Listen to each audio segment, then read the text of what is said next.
There may be a few stragglers, but thank you all very much. I'm incredibly humbled by the turnout. Truly. I know about half of you, so I really appreciate that. Several people have asked about the picture and the image that's on the book, so I thought I'd start explaining where that came from. So here's the book. And 25 years ago, I bought a poster of a World War I Navy recruiting poster, and it's been on my wall ever since.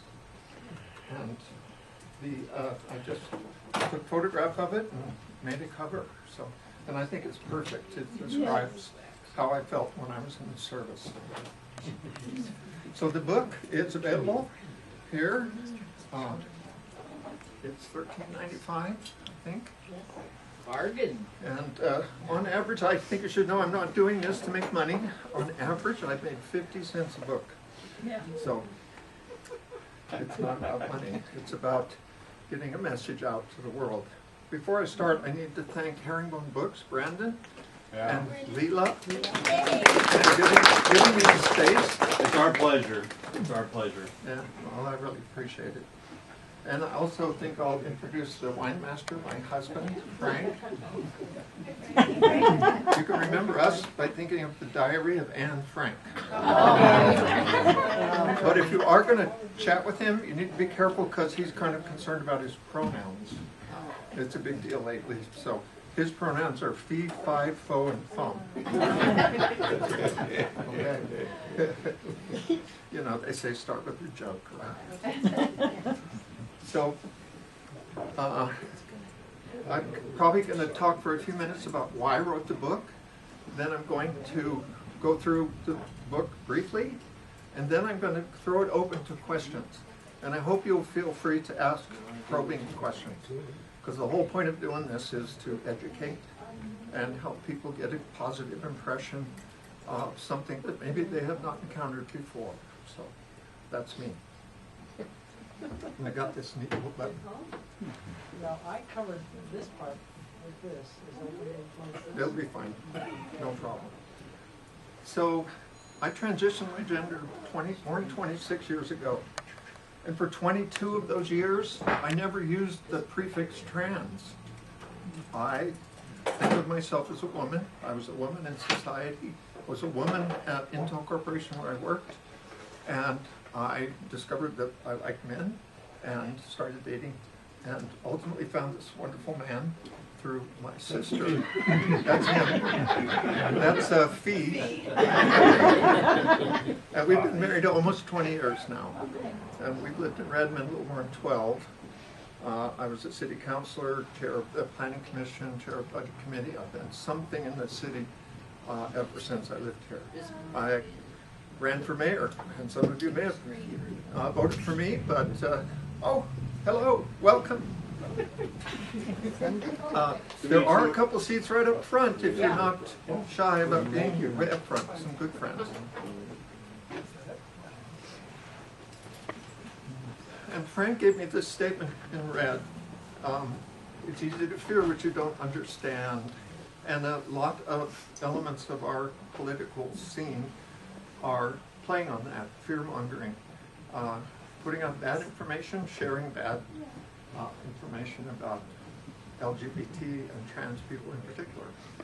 In 2018, I was kind of awakened to that. For 22 years, I've not been part of the gender community. I just was living a normal, I call it, life. And I saw that somewhere in Texas they were trying to arrest the parents of a young trans child for trying to provide gender-affirming care. And we can talk about what gender-affirming care is later, if you wish, because it's nothing to arrest parents for. Save that question. But that kind of triggered me to want to do something. And I thought my life example, as immodest as it might be useful in that. So I started with a radio program on the local radio KPOV. Frank and I went on and just chatted about our life as an ordinary married couple. And I Wait a got, minute, who says we're ordinary? I'm ordinary, he's extraordinary. But that was fun, but I had no idea how many people it might have reached. And so I started making notes on my little smartphone about things I remember from my life that maybe someday would work into a book. And ultimately, almost 2 years ago, I started putting those into a format of a book. And it took a long time. I got a lot of people's editorial input, especially Extra here, who's very good with the English language. And my friend Rennie gave me comments, and lots of people I know gave me wonderful comments and helped make the book as smooth reading as it is. I hope it is. Okay. So basically, I'm putting myself out there to try to counter the bad information about transgender people. And now I'll start about the book. I served in the nuclear Navy when I was young and living my other life. And we did something that was fairly dramatic and I'm very proud of. We saved the lives of an air crew of a B-52 that had crashed in the middle of a typhoon. And in December '72, it was written up in the Reader's Digest. It took me a long time to find a copy of that Reader's Digest, but I did.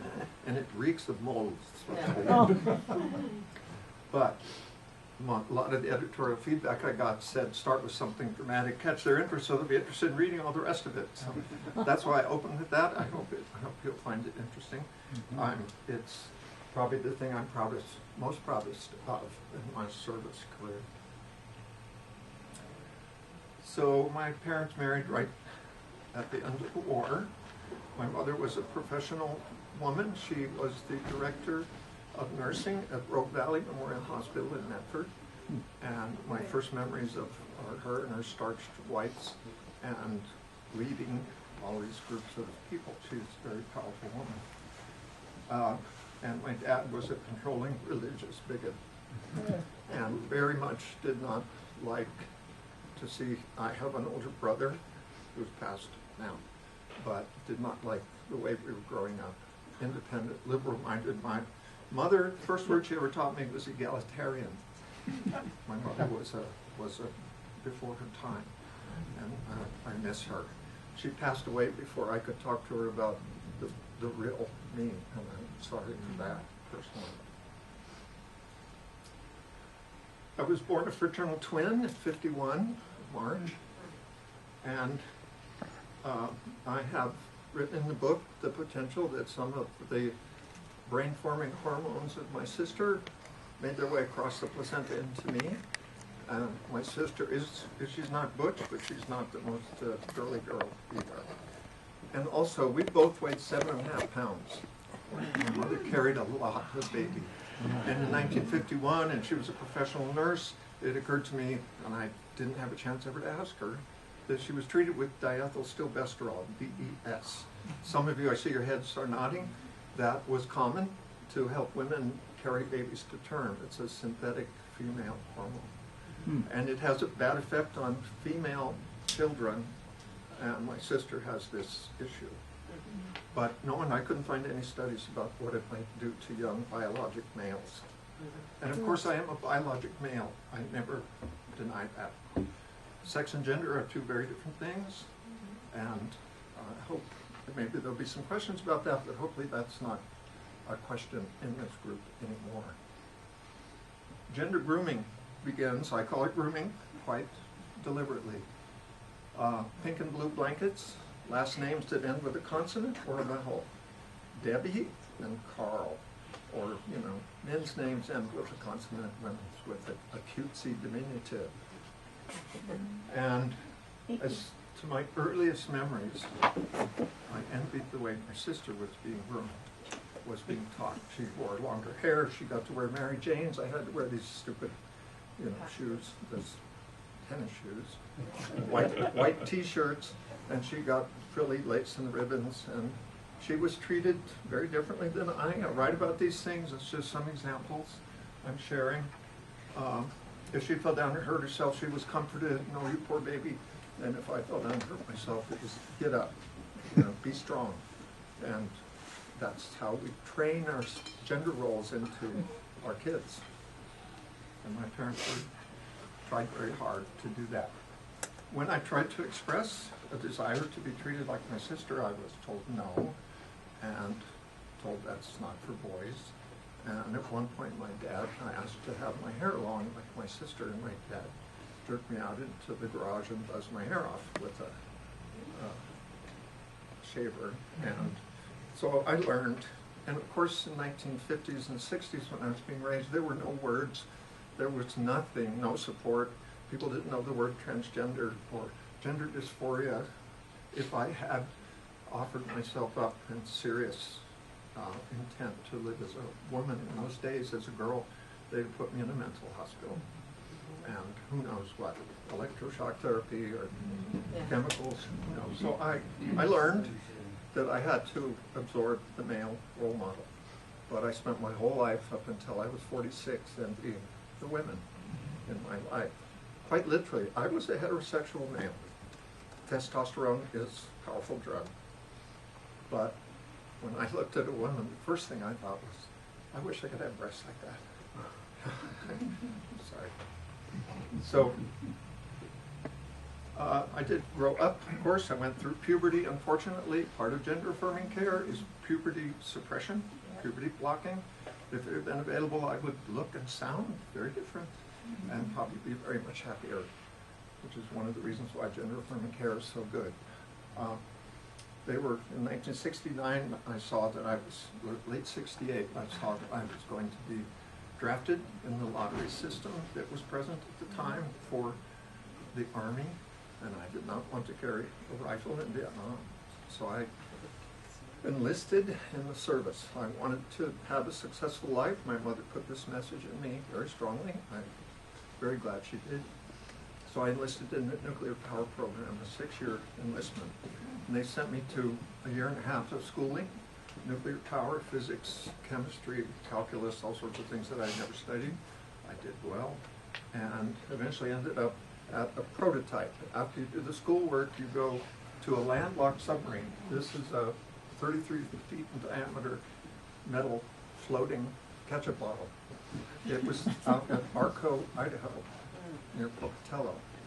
And you spent 6 months there learning to operate the nuclear reactor that was inside, full engine room of a submarine. But they built this before they built the real submarines to make sure it would all go together properly. We called it the ketchup bottle. And after I qualified for that, I was assigned to a submarine in San Diego that I showed you the picture of, the USS Gurnard, which was a nuclear-powered fast attack submarine. We didn't have missiles. Our job was to follow Russian submarines and sink them if we went to war. And frequently there was a Russian submarine behind us with the same rules. So a couple of pictures I found of what the inside looked like. This is where I spent most of my time in the aft maneuvering area, it was called. It controlled the steam plant, the electric plant, and the reactor plant. And I qualified on all 3 of those wage stations. And we spent 6 hours typically on, 12 hours off. So day cycles went around because there was no sun. And sometimes if we had 4 qualified people for each watch station, we could do 4-hour shifts. But frequently we did not. Because when you go aboard, it takes you about a year to become qualified. You have to learn every system on the sub. And this is, I mentioned in the book, hot racking. Until you're qualified, until you earn the ribbons that say you're a submariner, you have to share your bed, your rack, with 2 other people. And they get it for 8 hours, and then you get it for 8 hours, and then some third person gets it for 8 hours. And it's called hot racking because the bed is hot when you get in it. And of course, we were not all that fastidious, and we didn't wait for it to cool down, or even change the sheets.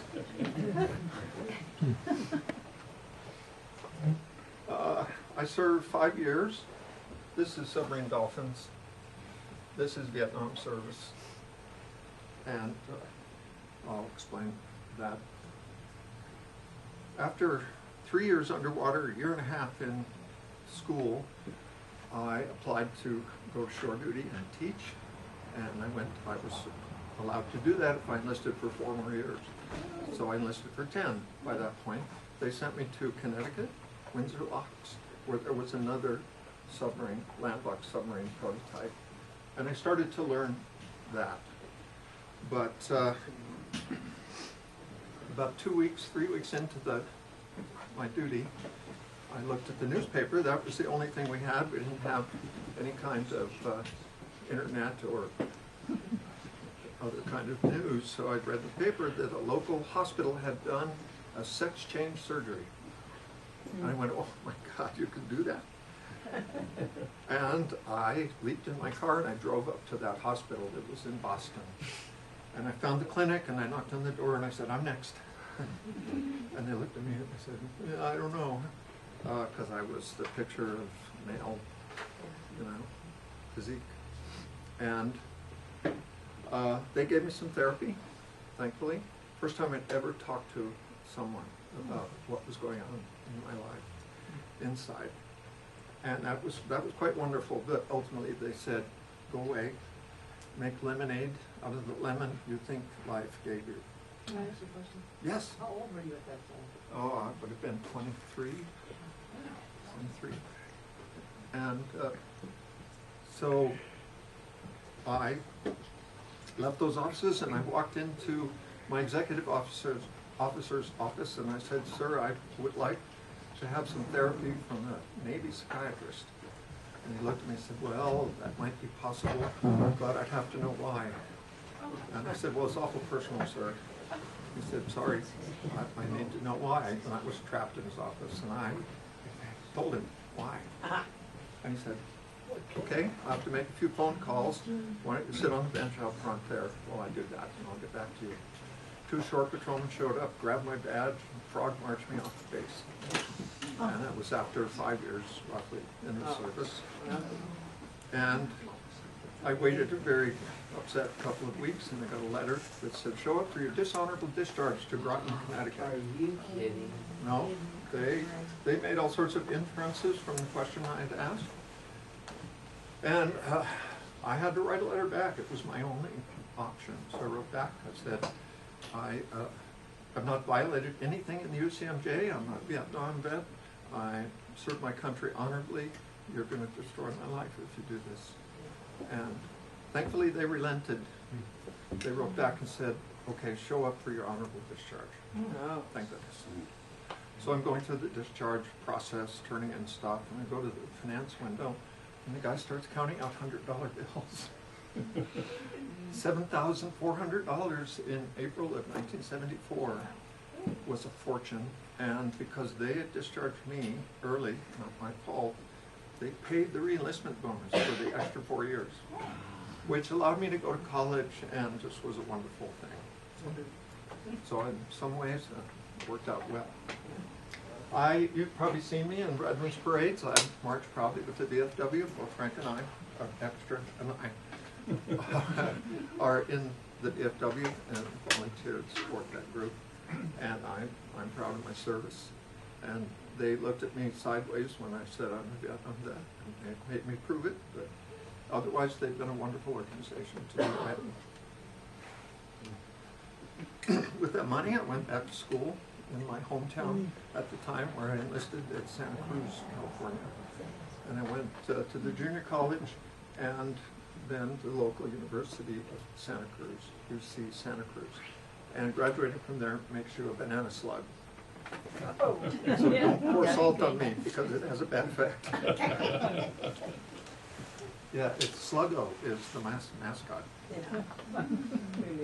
But even before I finished my schooling, I was married at the time. I married my philosophy teacher from the junior college.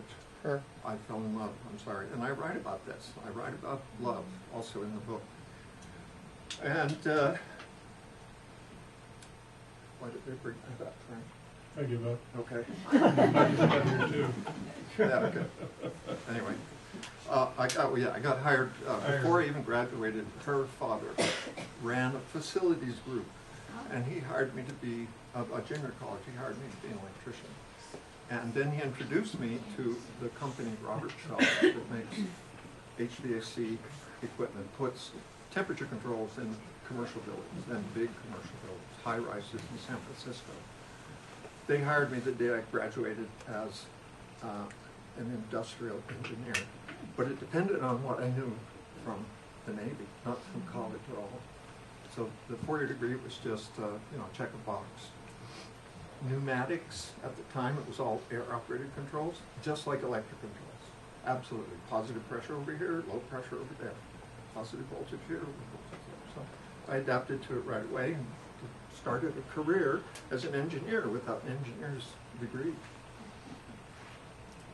So that's the only picture of me. I'm not going to leave it up very long. But these are my two boys. I have a son who's now 42 and one that's 40. And they were a joy to raise. And this one, the younger one, loved to fish. The older one doesn't. But he and I still go fishing. He has a $50,000 bass fishing boat, which he puts out on a lake that has a 5-mile-an-hour speed limit. So I started a career in engineering. I was putting in pneumatic controls, designing the controls for industrial facilities, and one of them, Spare Univac, hired me away to operate their systems. And they said, what do we call you? And the only thing they had was facilities engineer, so that's what I became. And I learned how to put in a chiller and how to fix the temperature problem in the boss's office and put in new equipment and all of that. And ended up in semiconductors for most of my career, a couple of smaller firms. This is where I went about 12 years before the end of my career. Intel Corporation that builds massive billion-dollar factories. And they recruited me after I built a factory in Eugene, the Hyundai factory. Everybody remember Hyundai Eugene? I was the designer and construction manager of that. I built 5 factories, designed 5 factories for Intel. And so, big factories, liked it, good career. Just before I started at Intel, after I'd been married for 15, 16 years, the internet came along, and I found a chat room in America Online for transsexuals. And I went, really? So I started surreptitiously reading and getting engaged there, and I discovered that those early surgeries that place had done in Connecticut had, a lot of people had done work to create a medically supervised 2-year-long protocol. And they named it after this wonderful guy, Harry Benjamin, the Harry Benjamin Standards of Care. And the protocol would put you in therapy first. It's just like gender-affirming care. Therapy first, make sure that you're not, something else going on. And then, if you're young, hormone suppression. If you're older, as I was 46, begin to suppress the male hormones and give you some female hormones. Start those physical changes. And about that time, 80% of the people in the protocol drop out because the suppression of testosterone kills your sex drive. And they find that, oh, wait a minute, I wasn't up to that. And so it's really a very small percentage of people who go through this protocol that actually continue on and change their gender and their sex. And apparently it's not PC to refer to sex anymore about people, but anyway. So I'm very, very grateful that he existed, and so I realized that I didn't have to make lemonade anymore. I ran to find a therapist qualified in this and started getting regular therapy. It was expensive, but it was worth it. And my ex, of course, was very unhappy and very punitive and angry and unsupportive, but I repressed it too long. So I eventually had to, she basically said, you can't do this in this house, and so I left. And I paid alimony for 25 years on that, almost $1 million. I was very responsible. The judge punished me. When I went to court, I looked kind of rough. I'm sorry, but, and my ex hired a real shark of a lawyer. Anyway, in 1997, I started the last year of this protocol, which is called the real life test. You throw away all the guy clothes and you start working and living your whole life 24/7 as the other gender. And the point is to see if you end up under a bridge. I did not end up under a bridge. I excelled. It relieved my brain. I was no longer trying to look at women and saying, "You shouldn't be like that." Actually, I was starting to look at men and saying, "You look pretty cute." I don't know why that change happened, but it did. And so, towards the end, I'm not sure if the next one brings it up. Well, towards the end of the real life test, after about a year, that's 2 years in this process. My psychiatrist gave me a letter that said, if you want to have gender change, it's called now, sex change, it used to be called surgery, here's a letter that the surgeon will take and I can do it. So I did it. And I started trying to understand dating men. And I went on Match.com. I was tickled to find that picture. But, and I tried a couple ways. I tried being really honest, and I tried not being honest. And believe me, not being honest was a problem.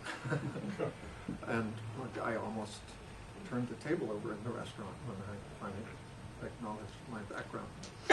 But I write all about that, some of the crazy experiences I had. And being on hormones, my face was filled out, but I think I didn't look too bad. And after my bad experiences on internet dating, a few weeks later, I'd given up. I said, I'm not looking anymore. I'm just going to work and have a life. My sister wrote and said, hey, I've met a man that I went to high school with 45 years ago at classmates.com. Would you be interested? I said, sure. And these are the pictures that we sent each other. She wrote to him and said, are you okay with it? He said, sure. She had already explained my background to him. He's a sweetheart. So these are the pictures that we shared. That is a wig, but I still own it. I wear it very rarely. But I said absolutely sure. And he was kind of a mountain man kind of guy. Hey, I lived in Montana and I was retired. After 27 years in the Army. I was enlisted. I shaved and cut my hair too many years. So I had a sabbatical coming from Intel, and Intel gives every employee 6 weeks off every 7 years, full pay. And mine was coming due, and I called him and said, I don't know what I'm going to do. You want to do it together? And he said, sure. So I drove up to Montana. We hopped in his truck, and we drove 6,000 or 7,000 miles around the country. And we just barely got started when he said, how about we get married? And I said, sure. And it's just been the best thing. It's almost 20 years now that we've been married. But just as we committed to that we would live together, live our lives together, he moved down to Oregon. I was in Hillsboro. And we started moving him into my house at the time. It became our house. And Intel said, that project you've been working on, we need you to take it to China next year in April. So this was like November. And we had already told all our friends we were going to get married in late March, sent out invitations, and then Intel says, we want you in China by April 15th. And so we decided to hurry up and get married. We got married in the front room, and I put these on here because there's the poster that I copied out the picture from. I just was pleased to see that was in that picture. I didn't realize it until a few days ago. Just some of our very closest friends, and our dear friend, this Episcopal priest, Father Bill, who said, well, the Episcopal church is probably not up to this, but I am, so let's do it. And he married us. I think the Episcopal Church is okay with it now. Yes. 20 years ago, they were not. And of course, we didn't cancel the second wedding, so I got to have the big showy wedding on March 20th, and some friends took some pictures I liked, I thought was fun. I just threw those in here. And there was the wedding. Frank's 50% scotch and 50% water. So we got married in the Episcopal Church tradition, and he put this sash on me that inducted me into his clan. We are Grahams of Montrose. And so we immediately moved to China. That was our honeymoon. Except I had to work. He was a kept man. Great work if you can get it. He became the best expat tour guide they had in Shanghai. We were on the 46th floor, and this was our view on our windows of downtown Shanghai. They have beautiful buildings with light shows that travel around. Quite wonderful. The air is horribly polluted, but we were a little ways above it. Not much. And we loved the people. We came to love the people. The faces, we had lots of photos of the faces of these wonderful Chinese people. As soon as we got there, we thought we have to learn Mandarin. So we put an ad in the bulletin board, or the message board of the local university. And then the first day, 75 people said, "We'd like to teach you Mandarin and learn English." Right? They wanted to learn English. We settled on this woman who quickly became our daughter. She would sit on the couch, try to get us to speak Mandarin. He does it pretty well. I was awful. And then she and I would talk about life. And she wanted to be Western. She hated Chinese culture. So she probed a lot about culture, and I shared a lot of her like a mother. And she now thinks of me as her mother, and I think of her as my daughter. And Frank is her father. This is a later picture. She married a Frenchman after we left and moved to Paris, and has 2 boys that we consider our grandkids. And for the marriage, she said, "You guys have to come." They got married in Paris. Frank, in his kilt, gave her away in the civic ceremony.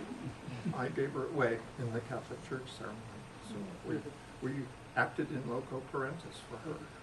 Her parents were there. They flew from China. From Beijing to Paris was the first time they had ever been in an airplane. And they were so completely overwhelmed that Xiaomin said, "You have to do it." Yeah. They can't. Anyway, And it's a Western tradition anyway. and we're still very close. We talk at least once a month and video call. So when I came back from China, Intel was in a closing down mode, laying off lots of people. And I thought, and my group, all of a sudden our role had changed dramatically, and a lot of us were up to be laid off, and I thought I would be laid off. So I quit, which was a little difficult with the alimony obligation. But I opened a jewelry store just in 2006, late, just as the economy was starting to tank. Oops. I had a hobby for many years of cutting gemstones. I love cutting gems, but and so I was in the middle there cutting gemstones while people would come in. It was great for about a week. All my friends came in and bought something, and I made their things, and a month later I had no business. So I had to go back to work, and I went back to work. Oh, we're not retired yet. I went back to work for a solar company in Hillsborough, Solar World. I was the first manager, and they challenged me to use my experience to design and rebuild the old Komatsu factory into a solar factory. It was like a $100 million job, which was peanuts. And hire staff and do all sorts of stuff, interface, get city permits, all that stuff. And You can't handle the checkbook, not enough zeros. But And I didn't mention Intel at, gosh, there's so much in the book that I skipped skimming by. I had only been in Intel for 1 year. I ended up there for almost 12 years. And the end of the first year coincided with my discovery of this protocol and the real life test and all that, right? And so 1 year in, I walked into my boss's office and I said, "Boss, have you ever heard the term transsexual?" He goes, "What?" No. He called in HR. HR at Intel had experienced it before. In fact, a lot of very senior, high-powered people at Intel have done this. So they come in, they talk to me and made sure that I was serious. They give me a month to go away and make some changes. And they trained everybody, all the businesses I worked with and all my coworkers, and the transition was absolutely seamless. I did a black and white transition. None of my coworkers had any idea before I came back. And I thought that was necessary to keep my job. And it worked. And they were very complimentary, but nobody said a sideways word to me. One of my boss's bosses threw me into a project 2 weeks after I came back. They told me I'd have 3 months to kind of find my way. 2 weeks after, they said, oh, we have this emergency, could you go to Chandler, Arizona and live there and lead a design project? We're just started, we don't have anybody else who can do it. And I said, okay. And I did it. And I think he wanted me to fail. Because if I had failed, I couldn't do my job, they could get rid of me. But I excelled, I did well. And in spite of the men that I used to work with not recognizing me and asking me to go get them coffee. Yeah. Quite seriously. To which I pointed to the coffee thing and I went forward to the podium and I banged the room to attention. And they went, what? And then we designed a factory in Chandler. Okay, retired after 3 years at the solar company. They were not competing well against China. And so I actually volunteered, don't tell my ex, but I volunteered to be laid off. And that saved 3 jobs in the group that I led, because they needed to get, a certain amount of money out of my group. So I said, take me. And one of my senior engineers took over running the position. We were motorcyclists. We did 40, 50,000 miles on our bikes. He's done a lot more than that. We went to Scotland on a trip. That's a canal boat between Falkirk and Edinburgh. Just us on a 60-foot long, like, floating RV. And you go putt in about 3 knots down this canal, this ancient canal. And wherever you want to stop, you just drive a stake and tie the rope and go find a pub. And we spent 5 days on the water that way. It was great. So after I retired, we said, where are we going to live? The weather over there was not really good for me. My lungs and the mold and stuff, I was getting allergic. So Frank was experienced with high desert weather. And a friend of ours had parents who lived here in Redmond, so we came and visited them. We liked it, and so we decided to move to Redmond in 2010. I started immediately giving him trouble because I was unbusy. I needed more to do, so he put the newsletter that comes with your power bill from the mayor that said we need people in city committees. So I started doing city committees. That's what started me. And what else? Kiwanis, Big Brothers Big Sisters. I count your ballots when you vote with the county. I do all sorts of volunteer stuff in the community, and that has sustained me, giving me things to do, and I also build things at home. Anyway, about 7 years ago, someone approached us to host a young woman from China as a high school student in her senior year. And so we interviewed, and she interviewed, and she picked us out of 5 options, and we have been her parents, again, her American parents, for all that time now. When she got off the plane and walked up to us, she went. And I tried to go give her a hug, but they don't hug in China. She turned like this to us.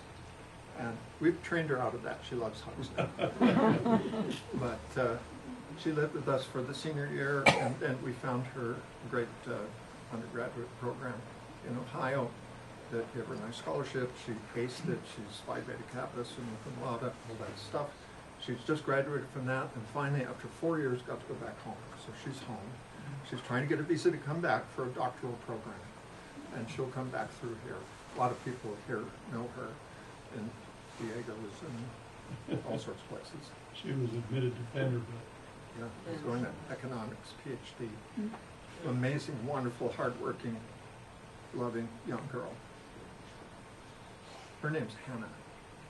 Our first Chinese daughter is named Min, Zhou Min, but we call her Xiao Min, which means little Min, because she's only about this tall. And the book has a happy ending. I'd like to stress that. My life went very well after transition, and in spite of some financial difficulties with my ex, we were still friends, and the financial obligation stopped once I reached 65 and went on Social Security. So that was 7 years ago. And my older boy, for a long time, he actually changed his name and wrote all about this. He was angry at me for this transition. He was 19 when I left. He went out and changed his name, so it had absolutely no connection to that person. And it took us a long time, but we're slowly getting back to being able to sit together over lunch or something like that. And my younger son, this is the fisherman, he's always been fine with it. He was 14. We learned to bowl together in my early transition days.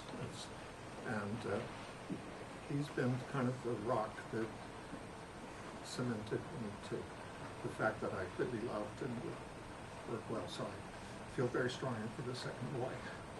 And I feel very strongly for this wonderful Santa Claus of a man after 20 years. So, the book is for sale here. I hope I've saved plenty of time for questions. And I have made a website. I'm tall, and my name is Annie. If you just Google Tall Annie, you'll find the website and you'll find the book. And if you do buy a book, I'd be happy to sign it and say whatever you want, well, almost whatever you want. And so now I'd like to open it to questions. I want to encourage you to ask serious questions about things that you wanted to know that you're afraid to ask. Believe me, I'm going to ask some pointed questions. I've done this a couple other times. Yes. Until did you ever meet up with any born-again Christians? No. You're lucky. Oh, no. Actually, I associated with a bunch of very senior engineers at Intel who had done what I did. And Intel has a university. They require people at a certain level to teach, and I taught diversity at Intel after my transition, which was kind of fun. And they said it was the best attended class they had in the program, because I was very open and honest even then. Yes, you had a question in the back? You had gone through therapy, and I was wondering what kind of support they have for families of people who are going through that. Like you said, one of your sons was fine, the other one. So was there any kind of support for them, or it's just kind of like... They were invited, of course, to come to therapy, and to come. There was a support group, a different group of 20 or so people who were trying to figure out the same things I was trying to figure out. We met every week, and I invited my aunt. She absolutely would not come, and went and found her own therapist, and that therapist said, "Oh, that person's crazy. Borderline personality disorder, schizophrenic, all these things I got thrown at me." And my older son got anxious and got into panic attacks and got fed drugs for that, and ended up for quite a few years kind of messed up. Had to wean off those psychoactive drugs that I don't think probably should have been applied. And my ex said, "You go to my therapist," and I did.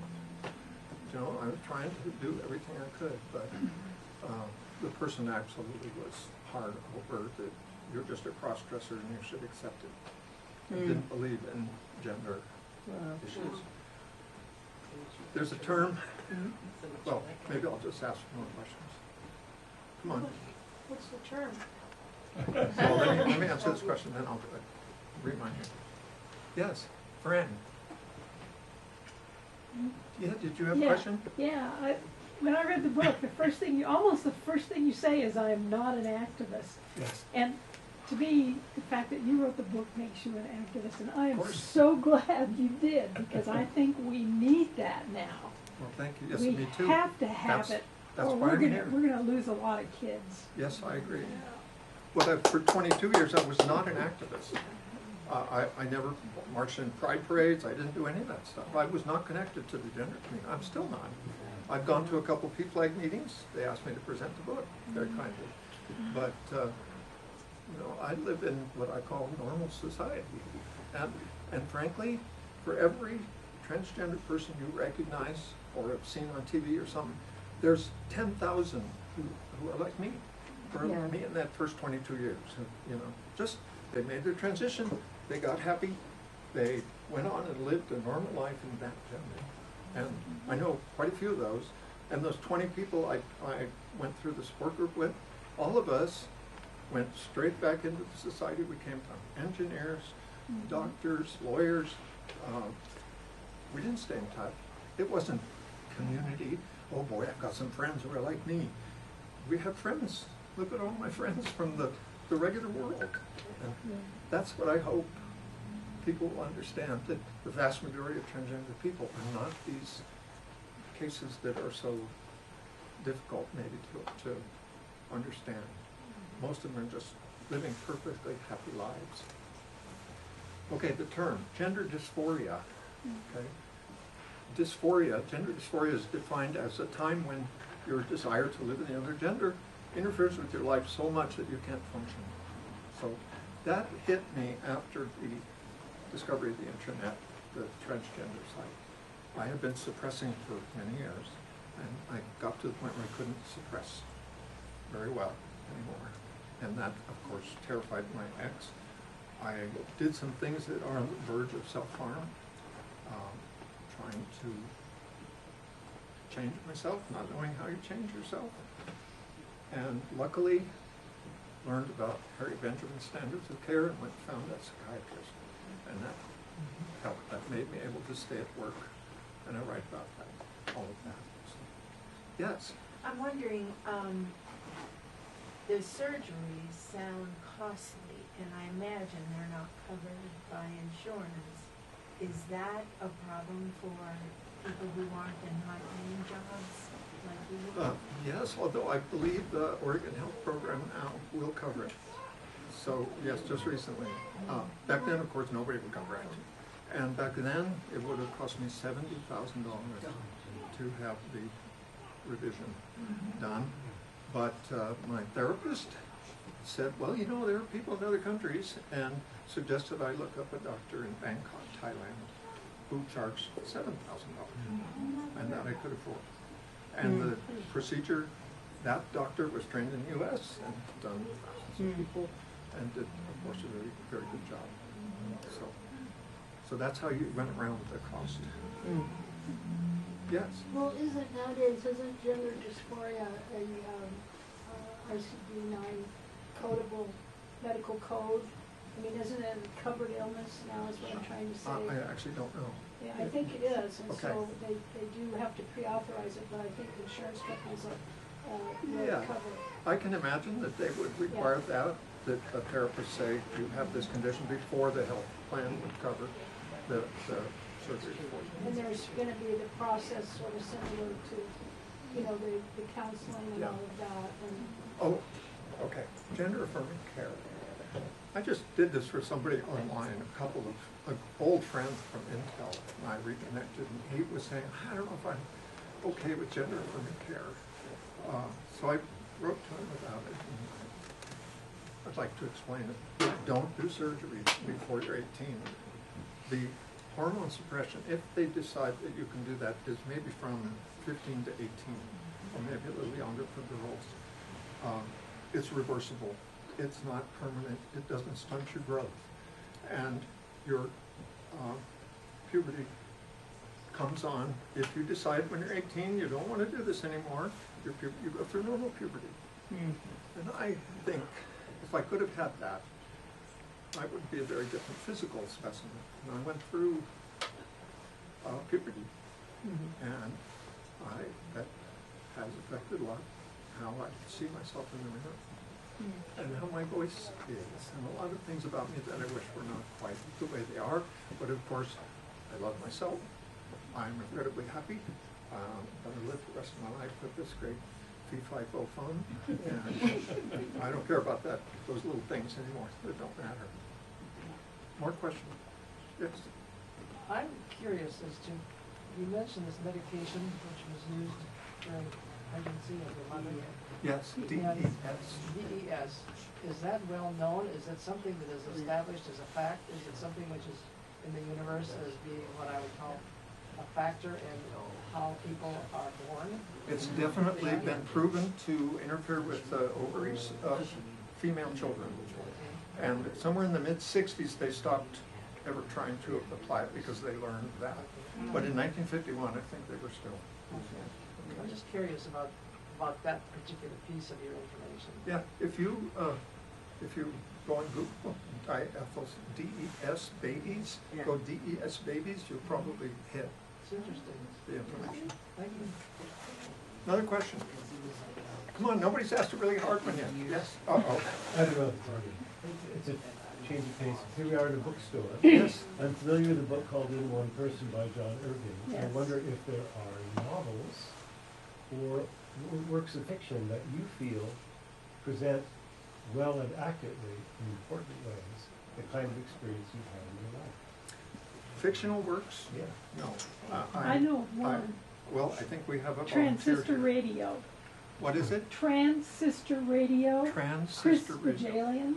And that's fiction? Yes, Okay, it's fiction. good. Jodi Picoult has a book that touches on transgender issues. Unfortunately, hers are always so layered with things.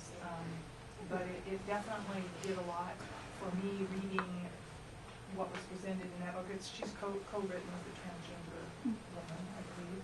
And it did a lot to help me understand the difference between sexuality and gender Yes. and things like that. And in this book, the transgender woman has puberty blocking treatment.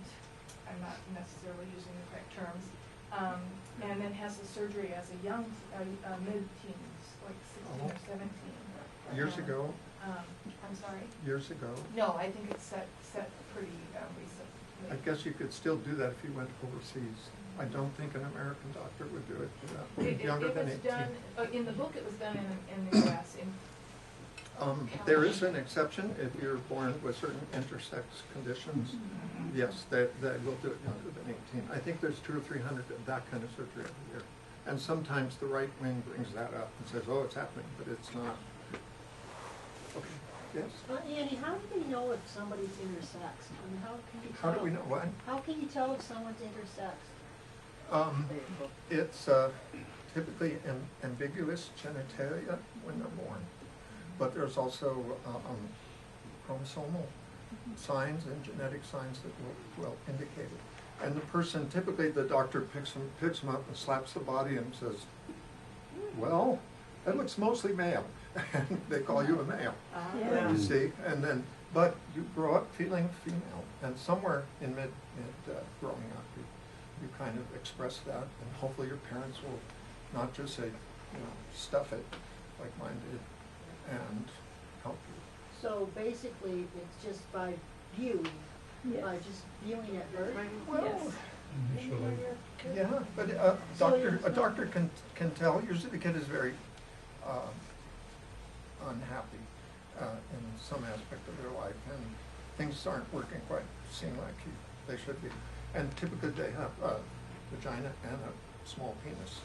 That kind of thing is pretty obvious, something weird going on here. And so I have a friend in India who I actually put up a website in 2002, before we met, kind of documenting my transition, trying to help people. She saw it and she went, oh my God. Oh, that's in your book. Yes. Yes. And she turned out to be intersexed and had been being raised as a boy, but she didn't feel right. And she saw that website, went to a doctor and said, something's wrong. And they discovered that she had immature female organs inside, but she had developed a small male penis. And so they did surgery on her and they raised her the rest of her life as a girl. She's given birth naturally to a child now. We're still in touch. She credits me with helping her decide to live a genuine life. So, yes. About a year ago on a TV series called The Midwife, they dealt with a person that had both sexes. Oh. It was a woman and she couldn't conceive, and she finally went to the doctor, and they said that basically she was male. Yeah, it's And- all sorts of weird little combos possible. Yeah, but I thought it was interesting, because Called the Midwife is more than just women having babies, but they deal with so many things.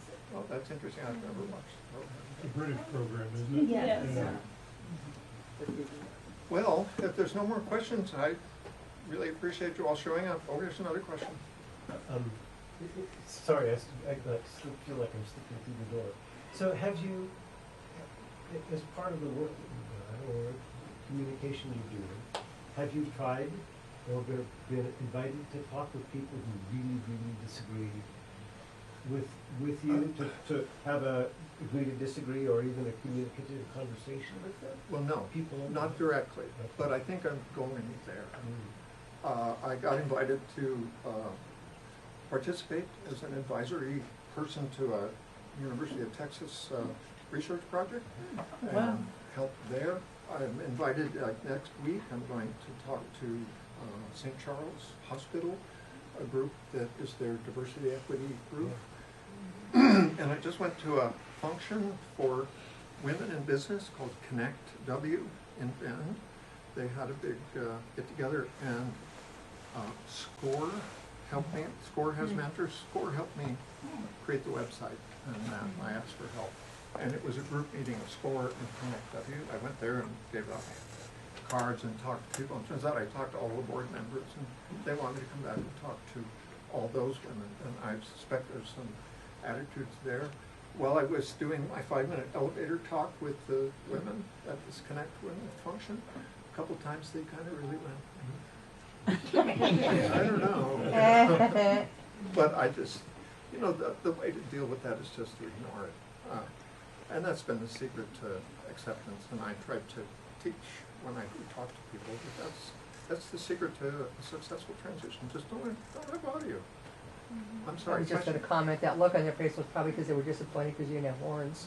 That must be. But I was going to say another book that's not fiction, but She's Not There by Jenny Boylan Yeah. is also a really I've heard of excellent that. book about a person's journey. I've not read any topic. You know, I was just off living my life. A lot of people wrote books, I find out. There's even another book that ends with a life in two genders, There's several. which I didn't know until after I published.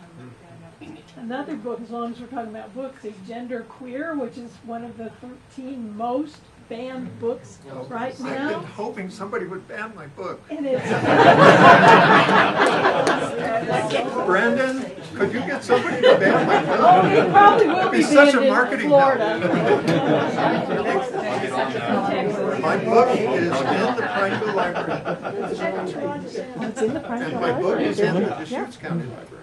It's not in the catalog quite yet, but they're on their way. It'll be there. But the librarian at the left-leaning librarian at Crook County Library contacted me and said, hey, we'd like to have your book. And so she kind of pushed it into their local author section, which is full of some right-wing stuff. So she had to give it some balance. Yeah. County, our purple neighbors. Yes. Thank you all very much for You ever coming. been,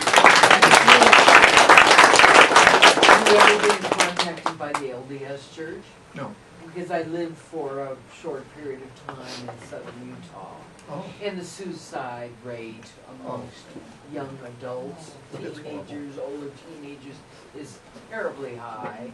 And, you know, depending on what you're reading, they sort of contribute that to the fact that they won't tolerate it, you know, they just don't. And, you know, to see you and hear you and see you have this refreshing life that yes wasn't always perfect, and yes, you know, whatever. Yeah. But the fact is, you are crazy, you know, you aren't. And the vast majority of transgender people are not. Yeah. Please take that message away. There are lots of books up front. I would sign it and say anything. Maybe you want. once a month or so, it gets a little late. So maybe once a month or so.